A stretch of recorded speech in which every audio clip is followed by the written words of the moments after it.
Installe-toi, je te raconte une histoire vraie qu'on oublie trop souvent. Imagine que tu ouvres ta fenêtre à Londres et que tu vois une vague arriver. Pas une vague d'eau, une vague qui mousse et qui sent la taverne. Non, ce n'est pas une pub. C'est une catastrophe bien réelle, aussi absurde que tragique, qui a fait paniquer toute une ville. On est au début du 19e siècle. Londres est immense, bruyante, et dans certains quartiers, les rues sont étroites, les maisons collées les unes aux autres, et la vie, franchement dure. Dans cet endroit-là, il y a une brasserie, une énorme brasserie. Et dans cette brasserie, il y a surtout des cuves gigantesques, des monstres de métal remplis de porter, une bière noire très populaire à l'époque. Certaines cuves sont si grandes qu'on ne parle plus en tonneaux, mais presque en petites piscines. La pression à l'intérieur, c'est autre chose. On a beau être habitué, ça reste une bombe potentielle si quelque chose lâche. Et un jour, quelque chose lâche. Pas une petite fuite, pas une goutte qui suinte. Non.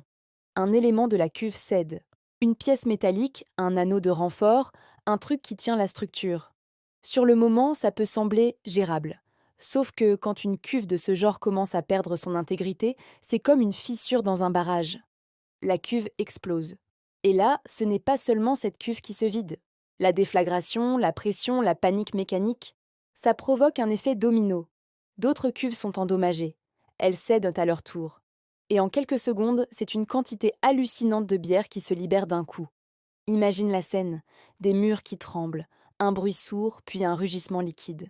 Une marée sombre qui s'engouffre hors de la brasserie, dans le quartier. La bière se déverse comme un torrent, balayant tout sur son passage. Ça ne fait pas plouf, ça fait boum, puis roar. Les rues sont en pente, les habitations parfois en sous-sol, les caves sont partout. Et devine où ça va? Tout en bas. Dans les endroits où les gens vivent, dorment, stockent leurs affaires, et parfois se réfugient quand il fait froid. Le plus fou, c'est que dans les récits, on parle de murs abattus, de pièces envahies en quelques instants. Le quartier devient un piège. À cette époque, on n'a pas de sirène, pas d'alerte. Les gens ne comprennent même pas ce qui arrive. Tu entends un fracas, tu sors, et tu vois une vague brune qui arrive à toute vitesse.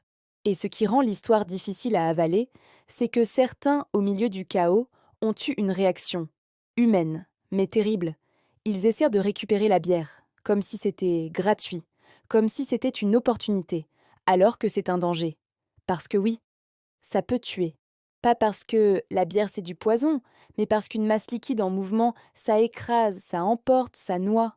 Et dans les sous-sols, ça remplit vite, très vite. On imagine rarement une boisson comme une menace. Pourtant là, c'est littéralement une inondation. Une inondation collante, sombre et chaotique. La brasserie est en ruine partielle, le quartier est ravagé, et quand la bière se mélange à la poussière, aux débris, à la boue, ça devient un cauchemar glissant. Et après, Londres fait ce que Londres fait. Elle parle. Les journaux s'en mêlent, les gens racontent. Certains exagèrent, d'autres minimisent.